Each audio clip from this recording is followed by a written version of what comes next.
Hello racers! Today we will be talking about Galactic Championships, and as you've seen from the title, I've managed to become the first Galactic champion. So yeah, let's go. Table of content. So we will be going about first how we prepared for the tournament, who we were training with, how we were training, then what deck in the end we decided to take, and we will go really in depth about different choices we made and the deck that was quite different than other Talzin list during the tournament. Next, we will be talking about like the day we traveled, how was the venue, and how the day one that we both had by was for us. And basically, the rest of the video will be about the tournament, so our matchups, our thinkings about the meta, and then aftermath of the win and what we are planning for the future. All right, and next we have preparation and training. So when it comes to preparation, in our case, we practice as per usual with the Enigma crew, everyone. Especially like the week before Galactic, we were basically playing every single day, testing different matchups, opinions, and yeah, that was basically what we did.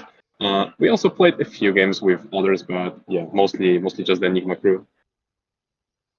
Yeah, so a lot of thanks for everybody in the team because we were not only testing a long time, but with a lot of decks, but about 2 to 3 weeks before the championships, we knew what deck we were going to play, and then we were just perfecting the list, changing it basically every single day until it came up the way we liked.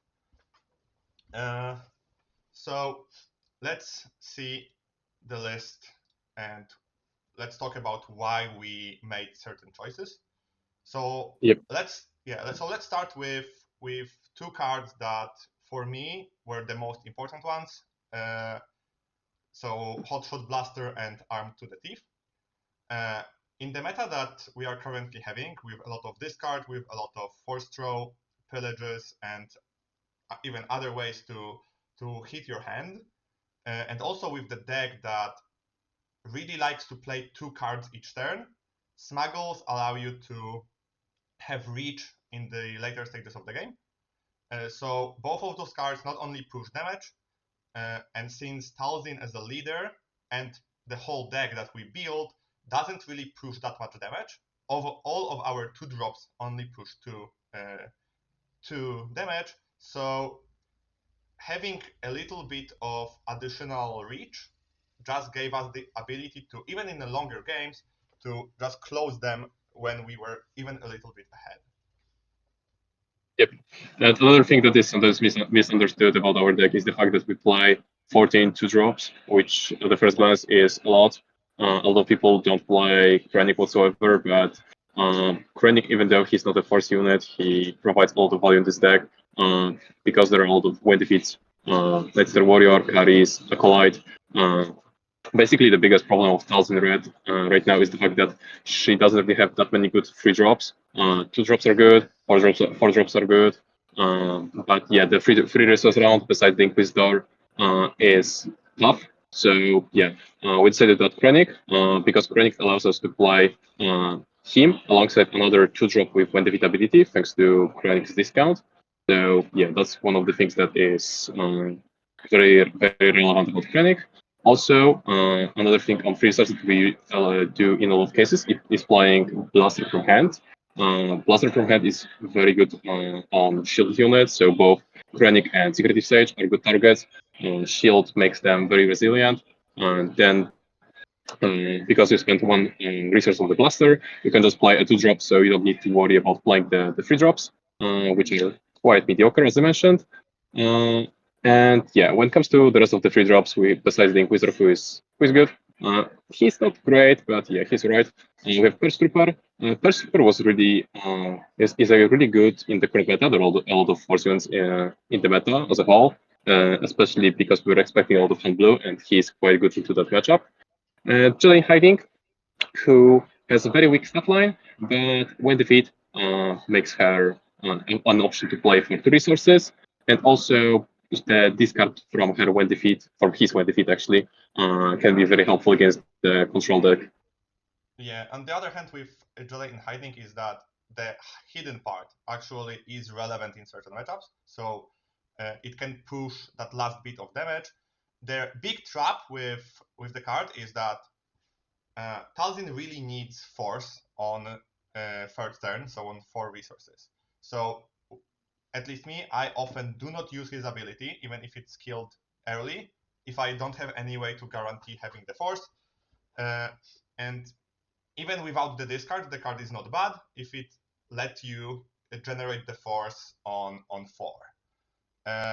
As Sip said, paired, I just wanted to add that he's especially powerful with hand 2 and Kiadi, because if your opponent is forcing Kiadi draw on second turn, you basically get a free kill on their whole play, and even though they got those 2 additional cards, you will basically lock the ground arena, and they should never be able to play another. They will never be able to attack with another force unit for the rest of the game. Yeah, and this concept as a whole. Yeah, this concept as a whole is very important with Talzin. Like, you really want to dominate the board early on, try to dominate the ground, especially. So try to get some good trades, and then whenever the opponent plays a card, you just remove it with a Dooku, Talzin Assassin, or one of the other minus effects. So yeah, this is very important important part about Talzin, that early on you almost never want to go to the base. You just want to focus on controlling the board, and then once you manage to get a good board state, you want to play the upgrades or like Devastators, Sun, to close the game with those big power increases around those cards. Yeah, exactly. As for 4-drops, I think this is the main reason to play the deck.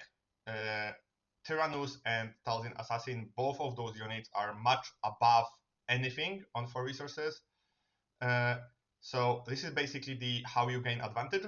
In a lot of games, you can be a little bit behind, and then on 4 resources, you steamroll a lot, because in a lot of cases, you just kill your opponent play. You still have the force, and you still have a unit that is pretty powerful. And as for the entire late game, Kiadi Mundi is just whenever you go a little bit wide, and especially with Talzin deploy, it's not that hard to get the coordinate. And when you have coordinate, especially on 5 resources, with the meta that has a lot of force throw, your opponent often will play a unit and force throw you or himself. So if you play Kiadi Mundi after they played their first card, you can lock them in the situation that they either give you 2 cards and play what they want on, or not use their resources in the turn to just not activate him. And in many cases, this is like the closing power that allows you to win the game. But if it didn't, Anakin, the Sun, and Devastator are just here to close the game as fast as possible. Yeah, and another thing that a lot of people are asking about is the lack of space. A lot of Plausin's list play cards like Kylo Silencer, Devastating Gunship, and Ruthless Raider. I think Ruthless Raider is the card that people are expecting to see the most in this list, especially because Krennic. But surprisingly, like basically going into space is really not what you want to do as Plausin, because if you are going to space, you are allowing your opponent to build the force potential on the ground. And right now, meta is very heavily focused on the ground. Getting the force is a very relevant thing. So yeah, going to space is definitely not what you want to do as Talzin, and playing something like Anakin gives you more value than Ruthless. Ruthless can push some damage when he's played, but Anakin helps you to stabilize the board way better. Yeah, and especially with all the restore in the meta, just having the attacker in space is not what you want to close the game. Because yeah, Ruthless deals 2 when he enters and 4 then, but if, as I said, if your opponent have Luke, you basically deal 1 damage, and it is not enough to close the game. So we decided to skip the space entirely. This Devastators are just finishers. it doesn't matter if they are in space or in the ground. The 4 damage is what matters with the card, and the fact that it is a must kill unless you want to get 9 damage into the base. As for the sideboard, Yep. this is something we actually changed the day before the tournament, because we had 7 cards were locked in the sideboard. It was Cham Syndulla, Kiadi, Anakin, and Devastator. But Dragons and Planetary Bombardment, when the last change addition, before we were running System Shock and 2 Planetary Bombardments for the Bombing runs.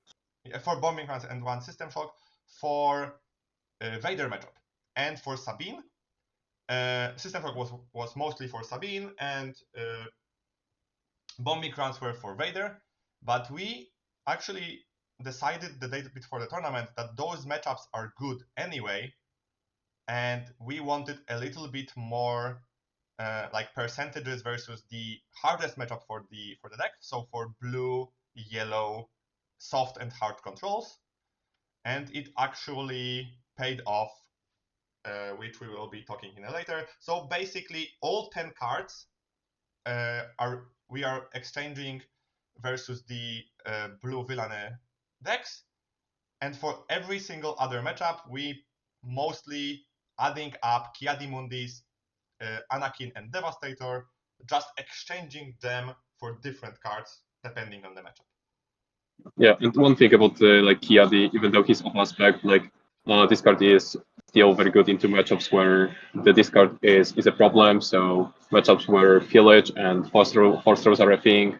The fact that he enables Anakin's -6/-6 makes him a very good addition to the deck. So even though he's off aspect, it's kind of same situation as with Force Lighting in hand blue. It's not you can't really discard it when the opponent plays Porter on you unless you have only shielded units. But yeah, playing him from hand to refill the hand is very good play into those slower matchups. Yeah, and he is not in the main deck because we didn't want to put more 5+ cost cards when the whole deck like revolves around playing 2 cards a turn, especially on like 5 mana. On 5 mana, the best plays you can make is always a 3-drop plus 2-drop. So in many matchups, he was too slow, but in the matchup when he is good, he's one of the most inexchangeable cards in the deck because of the row and the fact that Anakin giving -6 is just amazing. So yeah. Okay, so I think with the deck, it's all we can say. The deck requires, for me, a lot of practice. It's not a deck that you can just pick up and play. Every single matchup, you need to watch out for different things. The way you use Force Throw and Force Lightning is extremely relevant because using your Force unit can lock you into not having any removal. So you always need to think around what your opponents can play and how you can play around it. But when you know the matchup and you know how to play it, this is one of the most powerful decks I think ever in the game. Yeah, yeah. And one other thing is the fact that curve in this deck is quite difficult because even though in some cases you might have like Kiadi on 5 resources and technically he's a good card on curve, you are on 5 resource round, so playing him makes sense. But in reality, in a lot of cases, we are better off just playing a 4-drop plus a 1-drop or like a 2-drop plus a 3-drop depending on the matchup. Yeah, and even sometimes just playing Thousand Assassin is better than any other late game cards. So I think power disparity in certain cards in this deck is really big. So as Sip said, it's not. This is one of the few decks I think that there are certain situations that just playing like a 4-drop can be even better than like playing a 7 or 6-drop. Okay, let's go to how we got to the tournament, where we stayed, and how was the first day. So I won the hotel and flight by being a finalist in Milan. So I was staying at the Venetian. the hotel is really, really nice. It's extremely big. It has casino, a shopping center, pool, and few thousand rooms inside of it. It's really well organized hotel. Everything has like a clear sign. It was really easy to get to the certain places. At least for me. Sip, you stayed in hotel few minutes away, right? Yeah, yeah. I stayed at Excalibur. I wasn't so lucky as Beton to get the hotel and flight. I only got the day one by. I actually won quite a few PQs, but never was so lucky to get the flight. But yeah, and fun fact: the fact that my background is different today is the fact that is because I am still in US right now at the airport and going to GenCon. So if anyone is there, I'll be there playing the SWU tournaments. Yeah. If you meet him, say hi. I sadly couldn't stay for this long, but yeah, I hope you win the Gen Con, and we will have both tournaments locked in for us. Yeah, okay. we'll see. Yeah. As for day one, because this is the only day we were basically able to like participate in the side events, in the arena stuff, because day two and day three we were playing until everything closed. So day one, even though the lines were really long, we were able to play Super Sealed and one of the draft pods. But we didn't want to stay too long. We didn't want to play too much because we knew that we will be having a really long and exhausting tournament the next day. So I think we both went like 5-1 in sealed. Super sealed format is really fun. You open 12 packs. You build a 50 card deck. I had one of the most unfair decks I've ever built in sealed. I had Obi-Wan with the new blue base, so 25 HP. 4 of the 1/4 guys that allow you to play a unit cheaper for 2 if you have force, and perfect curve to just go 5, 6, 7. So every single game I drew him, I won. What did you got in your sealed? So I played Obi Blue. This deck has proven to be very strong in limited. I played this deck so many times at pre-releases. I believe I went to like five pre-releases, and I played Obi Blue at 4 of them, and I haven't dropped a single game. So yeah, this deck is very powerful. Basically, any experienced-based leader is very good. But yeah, in the last round, we both decided to drop with the idea that yeah, we wanted to rest before the day 2. And one funny thing is the fact that Beton matched against a player, and they technically started playing. So the Beton showed his hand, and then I came to him, and I think Sobek was also there, and we're like, yeah, we are going because yeah, the tournament the Super Sealed is taking long, so we want to get some rest. And Beton it was like, yeah, he first offered to split, and then they started playing. Yeah, okay, go ahead. Maybe you can explain better. My opponent offered me if I wanted to split. I thought we are still playing, so I just want to play. Then you and Sobek appeared saying, we are going. So I said to we draw the starting hands, and I said to my opponent, do you want to split? And my opponent was like, he wasn't really sure if I'm like, oh, maybe I didn't dread to drop. So I showed him my hand, and it was Consular, Terentatek, Plo Koon, and Kelleran Beck. And then he immediately agreed to split. Yeah, so, basically perfect curve. Yeah, so that was really funny. And before the Super Shield, we also played the draft, which was actually really fun. We were in the same pod. You were playing really insane upgrade deck, and if I remember correctly, your leaders were Talzin and Kylo, and I think you wanted to play Kylo, so you drafted every single upgrade. Yeah, and then I decided that I realized that Talzin is still better, so I just switched to Talzin again, and yeah, she was purely better, just because Kylo didn't have that many ways to use the Force, and Talzin, yeah, she had those, and also play Conflict and playing like 2 upgrades, construct lightsaber plus like corrupted saber was a huge powerhouse. So and I was playing Obi-Wan Red, and the only like funny thing about this is that I was basically getting every single legendary. Like I picked legendary first pick of the draft, I picked legendary second pick of the draft, and then on fourth I got another Yoda. So my deck was, I had Adi Gallia as my only good turn 1 play, then nothing, and then extremely good late game. But we still managed to meet in the final when you basically mopped the floor with me with Talzin with 6 upgrades on them. yeah, basically. Yeah. So in the meantime, in the waiting, we managed to get some photos. There was like a giant X-wing and giant TIE TIE fighter. Fighter. Yeah, there were cosplayers. There were droids that were running around the venue. So it was really, really nice to see everything there. Like, of course, there was the issue with the lines. We picked up some of the pins. We didn't able to pick all of them, but for me, it was still really, really fun. And as I said, we didn't really want to do too much because we knew we had a tournament to play next day. And speaking of the tournament, we both started the tournament at day 2.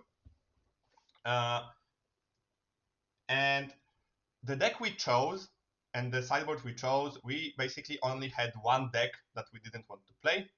So it was blue, green villainy, and especially blue-green villainy that is more into the hard control than into like a soft control variants. But first day, at least for me, I've managed to dodge it.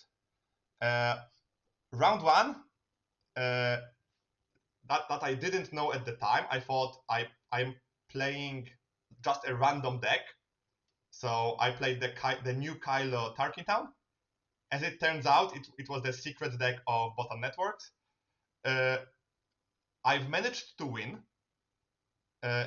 And let's now say, I think especially in this game, the open deck lists that were forced because of the issue with that every player from day 1, their deck list was shown for 10 minutes.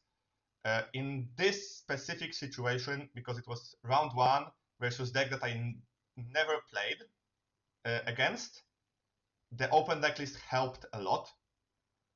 And I think during the tournament, even though we also were kind of unhappy with the open deck list because, like, for example, we had blasters, we had armed to the teeth, cards that are not that common, and when you don't play around them, they can just end the game when your opponent doesn't even realize them. We were kind of unhappy, but in the end, I think open deck list, especially for good players, they give you an ease of play because you don't need to play around certain things that may or may not be in your opponent deck lists. Okay, so coming back to my day 1, round 1, deck I never played against. I managed to win game 1. I died to the combo on on game 2, and then won game 3. After the matchup, I thought this is kind of good matchup for us. I had a plan. We discussed it with Sip later, and I still think this is a matchup that is definitely with a little bit of an advantage for us. And basically every single match I played next were versus a meta deck, which I was really happy because those are the matches that I had prepared for. I knew how to play. So game 2, game 3, game 4, game 5, and game 6, I was playing versus some version of heroic blue-red. I managed to win all of those matchups. Han Blue can sometimes pose a problem, but I don't think it's a deck that is. I think the deck is one of the best decks in the game, but versus Talzin, it has a really, really hard time. Game 7, we took a draw. And game 8, I was matched into Botan Networks Junior, one of the best players in France, one of the best players in Europe. He completely destroyed me. I think he outplayed me on every single level. Game 1, he waylaid my unit on 5 resources before I could get my force back. And when I deployed Talzin to get the force back, he force threw himself with hand to kill her, and I wasn't able to recover. Game 2 was really close. It was a really long game, but he correctly understood that if he goes wide in space, I think on 7 resources he went 2-drop, 2-drop, 3-drop in space, and just managed to push enough damage before I could react to close the game. So this was my only loss on game 1, on day 1, but fortunately I did qualify for day 3. Thank you. Was yeah. At the beginning, it was very good. I was winning 2-0 every single game. Basically, the only loss I had during that day was on round 6 against Kylo Tarkintown, one of the Botans. I believe he's called Cerberus, who managed to get top 4 at the Galactic. He played against Beton. So yeah. The fact that I knew his deck list really helped me. Like the fact that the Kyle Tarkintown didn't play any free drops. The only 4-drop was Long Pike. Really helped me to like understand like what do I need to do. Like the power of the dark side being a very good card, and the fact that they have a lot of upgrades. So being prepared for those, yeah, helped a lot. And another funny thing was the fact that I was matched in the round 2 against Aiden Data Vault. So yeah, a matchup that we really didn't want to play. And what was funny is the fact that this was the player who we met the day before in draft. So yeah, it was quite funny to match against him. I managed to win game 1. I was able to push enough damage with the upgrades. It was definitely one of the best cards. And then game 2 was very long. I believe I ended up with like 6 cards in my deck at the end of the game. But yeah, I was able to close the game with the third Devastator from hand. So definitely a very long game and not the greatest matchup, but I managed to win it. And another funny thing is the fact that in round 8, I met another person who I played in day 1. It was actually a player who I matched in the like one of the later rounds of the Super Seal.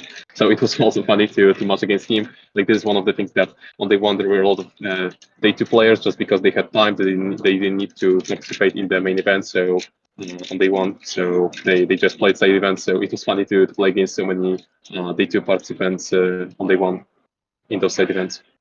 Yeah, the only matchup I want to ask you about is the Quinlan boss. How do you find this matchup? Because this is the matchup I lost, but in the testing it wasn't bad.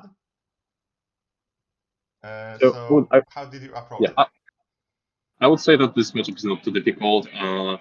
What was actually very helpful was the fact that since the decklists were open, I saw that he doesn't run Sabine at all. And one of the most important things about Quinlan matchup is the fact that if Quinlan gets a good board state early on, like if he trades up on the second round, like if his 2-drop trades up with your 2-drop, it's very good position for you to be in because then you need to play your 3-drop first. He plays his 3-drop, pings it, and then Tarkin uses Tarkintown on it, which is very bad. But because he didn't play Sabine, I was completely okay with starting with 2 to shield that. I think game 1 I opened with Krennic, and yeah, game 2 with Sage. Actually, no. Game 1, I think, or I don't know which game, but I know in one of the games I actually bricked, so I didn't got that from one play, which was very problematic. But I basically managed to get back by controlling his board, and he got me to like 3 HP, but he didn't have anything to close the game. So yeah, I managed to win the game that way.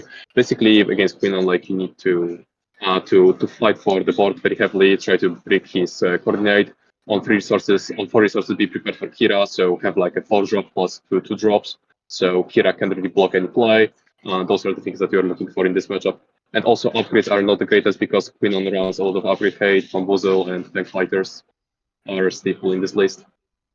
Yeah, I remembered one thing about my day one. In 4 rounds, I was paired with the one of the top 8 players, so with Michael C, and that managed to like secure his top 8 spot, but we didn't play into top 8 again because I think he was eliminated by Wu. Okay, so let's talk about day 3. Okay, I have a little bit of a story for day 3. After day 2, I was happy that I qualified for day 3, but I knew that I will need to win every single game, so my expectations were not that high. My goal was to top 16, so at least win 2 games. But the unfortunate thing happened. Like in the middle of the night, I started to feel really bad. I was puking. I wake up at like 5 a.m. again. I had a massive headache. I forced myself to go to one of the breakfast spots, ordered like basically anything that was easy to digest, and spent like hour and a half trying to eat it.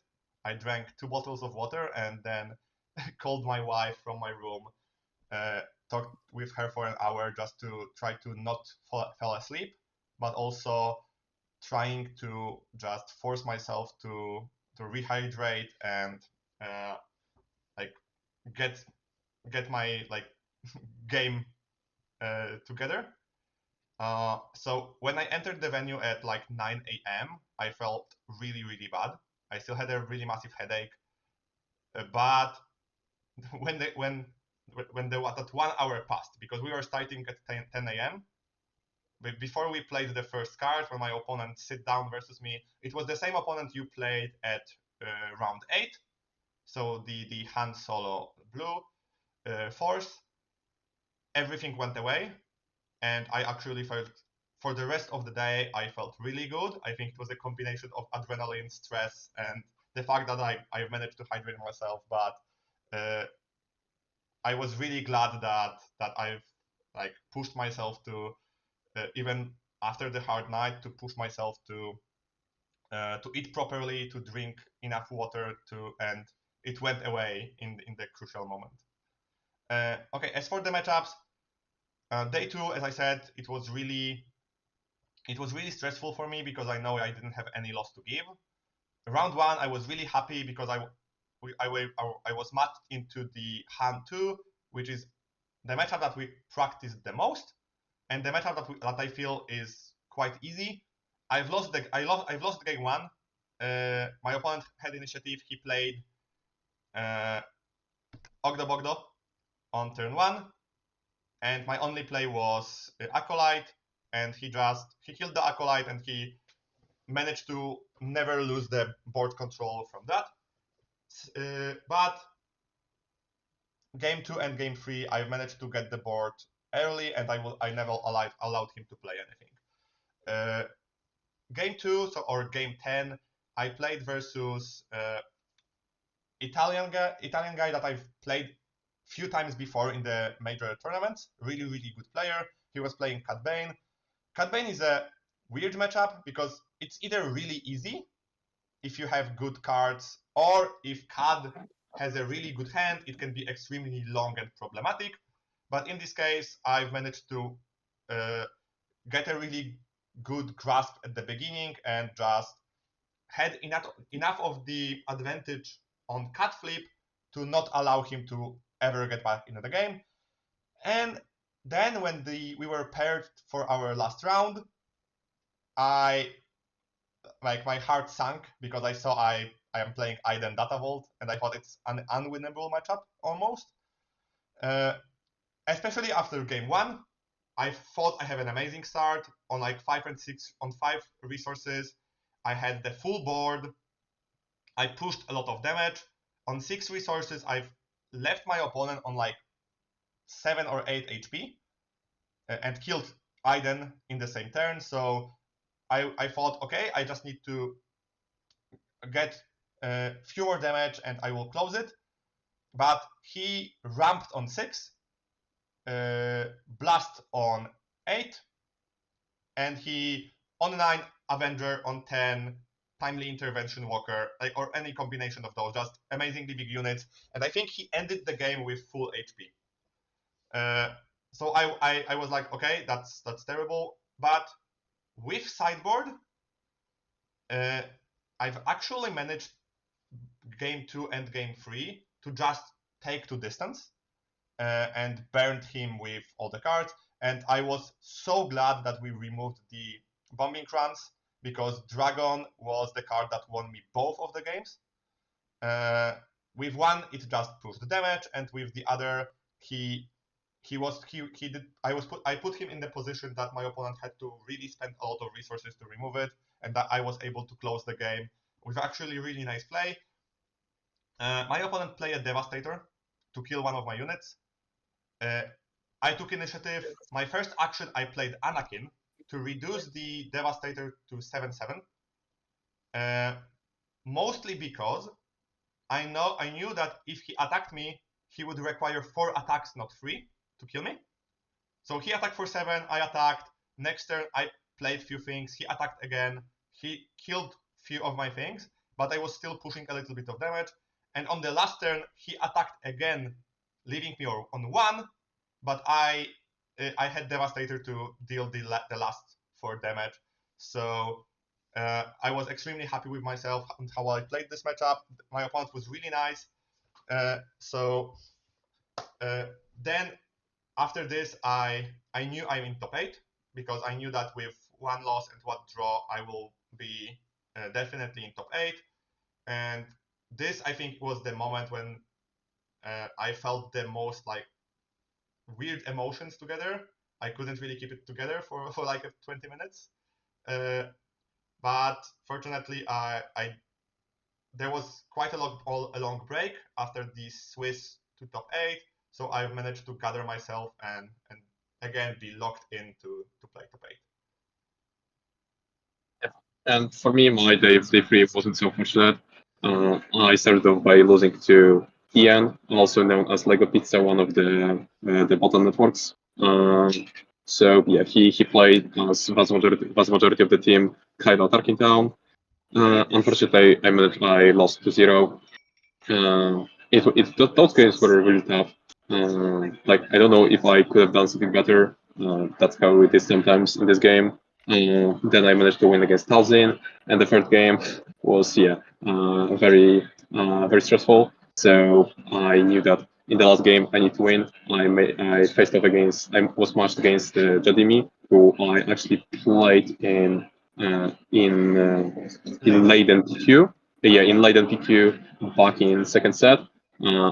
Back then, I ended up losing to him 2-1 in the finals after a very long game. So I knew that my opponent is very good.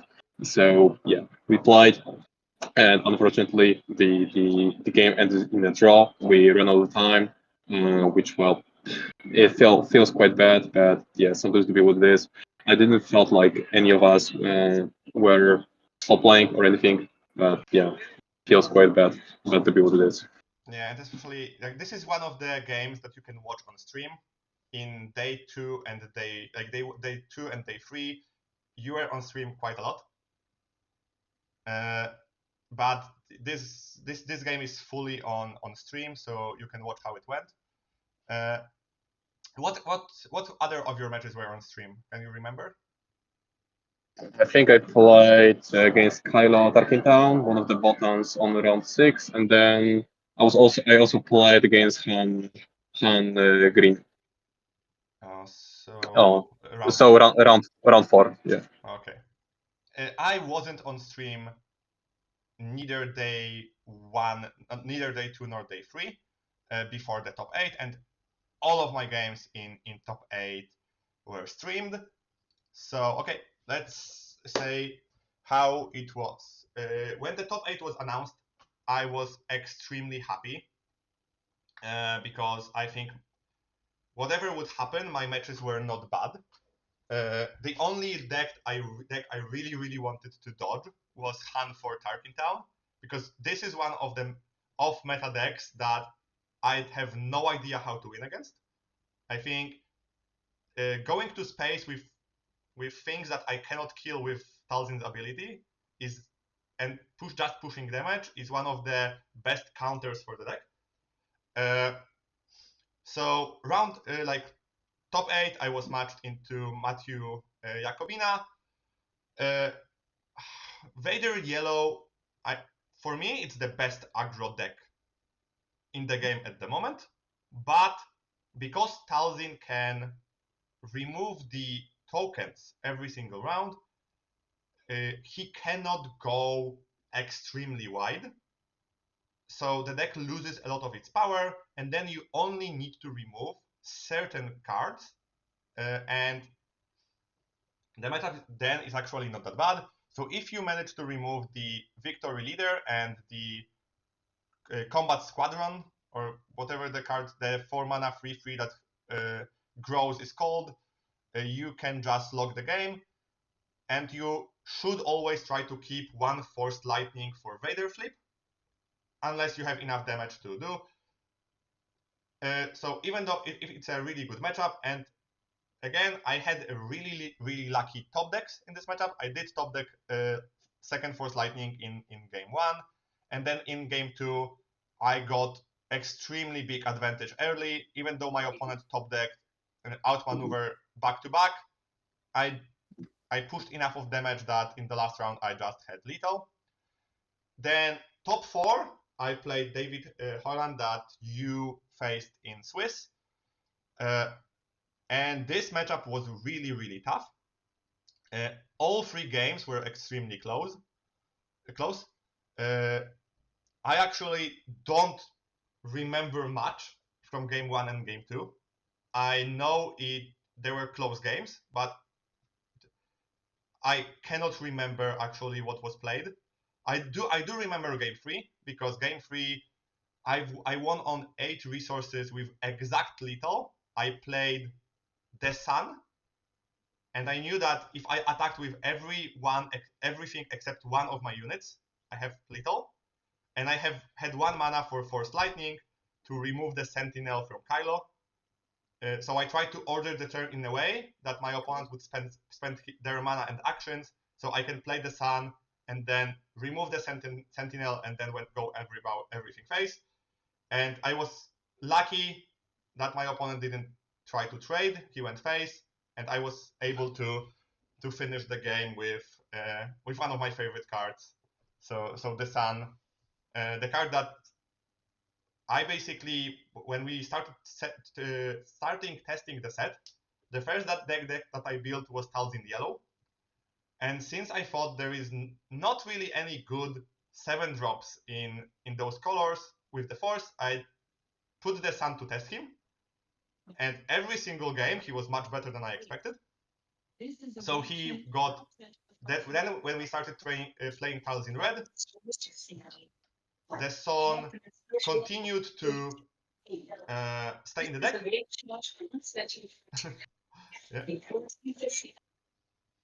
So when the final list that we built got together, he was even better because of the Krennic, and the fact that he won me one of the most crucial games was extremely satisfying for me. And then lastly, I played Ian Lego Pizza in the final. You can watch those games on the stream. I think those are one of the most fun games I ever played. They were extremely close. In every single game, one of us had a possibility of winning with a top deck or with a card we got. In third game, I managed to be extremely ahead, and the game still ended up in a position that we both could have won. So if you have time, just watch the games. They are really good, and the commentary is because of the layout of the stream that they did with showing hands. It's a really well done stream. So yeah, just watch the games. I've managed to win, and we gathered around with the whole team on the stage. We took photos. I received the prize. I think I gave a speech. I cannot really remember it, and I will watch it sometimes, but I really have no idea what I said. I was like all the emotions, all the stress just piled up, but it was really amazing. The support from the community was overwhelming. So thank for everybody that came up, that took a photo with me. It really meant a lot. And like to answering a lot of questions about the champion box that you see on the picture on the right, uh, I was the one who asked for it because the prizes that I got, I couldn't really take them any other way. So I just asked if I can take the box to put everything in, because I got 20,000 tickets as a prize, in addition to everything else that was promised. Uh, and fortunately, the organizers took some of the prizes, so we were able to buy at least few of all the promos. So I got all of the promos. I got the boosters. I've managed to get every single playmat. So I'm really happy with the prizes I got. The trophy. Uh, I know it may look small, but when you see it live, it's really well made. I actually really love it. It will stand on my desk forever. Uh, So again, I just want to thank everybody that cheered, that watched, that supported me. I want to thank my family and friends to welcome me when I got back from the airport. They like completely surprised me with actually, I don't know if it will be seen. I've got a printed photo with my first response to the Talzin. So when the first time I sold the leader, my comment was, "Whoa, what a trash!" So I got that wrong, but if you want more of those like early sneak peeks, join our Discord, Enigma Discord. We will have the link in the description. So again, thank everybody. I would also like to thank KTUD. We've met second time because first time I was managed to meet the team on the London PQ, but they are extremely nice. It's so fun to hang out with them. They've allowed us to go with them to the creator hangout, which we were really grateful because then we were able to interact with all the streamers, all the YouTubers, which was super nice to meet everybody that we interacted online before. So thanks to them again, and thanks to everybody who said hi or cheered online. You are one of the, for me, one of the biggest reasons why I love this game, because I think community in this game is, I think, the best community I was part of. Yeah, it was not even like just KTOD. Like we met so many people. Like for me, it was the first time when I met KTOD. But besides them, I met also with Veton, Rebel Resource, Tower Number 9, many known content creators, as well as a lot of my coaching students who are from US. Never really had a chance to meet them in person, but yeah, it was cool to see them live, and like so many people who came to us. Who like even one person who asked us to sign the Hunt2 leader.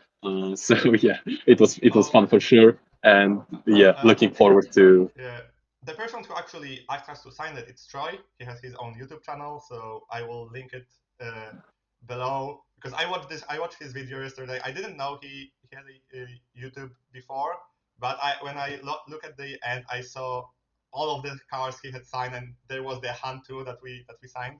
It was really nice. He also said that if he knew, he would give us 1,000 to sign that we are playing it, but like in the moment he asked us, the lists were not public yet. Okay, All things and last, considered, we are quite well. yeah, yeah. Okay, sorry, you repeat? Yeah, I was about to say that all things considered, like we are, I think, quite like well known for Hunt2 ECL, so I'm not really surprised that he picked that leader. Yeah. Okay, and lastly, we have a little bit of an announcement. Uh, so our plans for the future, of course, me and Sip will still grind the competitive part of Star Wars, even though we both have like the Galactic buy, because I think all of the top 16 players gets invited to the Galactic Championships next year.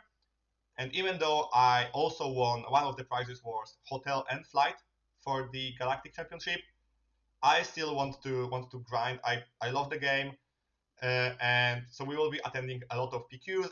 I think at least me, I will be attending every single sector and regional in Europe. Yeah, same for me. And of course, we both will be going to the Galactic Championships next year. But the second announcement that we want to make, that we will be creating Patreon. Sip is still in the US, so we are waiting with the creation till when he comes back, because we want to go over every single detail. This is also one of my like asks for you. If you have anything you would want to see in the Patreon that you're interested in, like a tier with something with decks, with live commentary, please put it in the comment, because we will be trying to accommodate as many of the requests as we can to make it as smooth and like valuable content there that we can. And of course, we will still continue to do coachings. I don't know if the amount of people will be higher or lower than it was before, but if we cannot reach all the demand, we may also introduce it to Patreon in some way. But as I said, those things are not totally decided. So if you have any like anything you could ask that we have on Patreon, just put it down in the comments. And again, thank everybody for reaching out. Thanks everybody for watching, and I hope for another great year for us.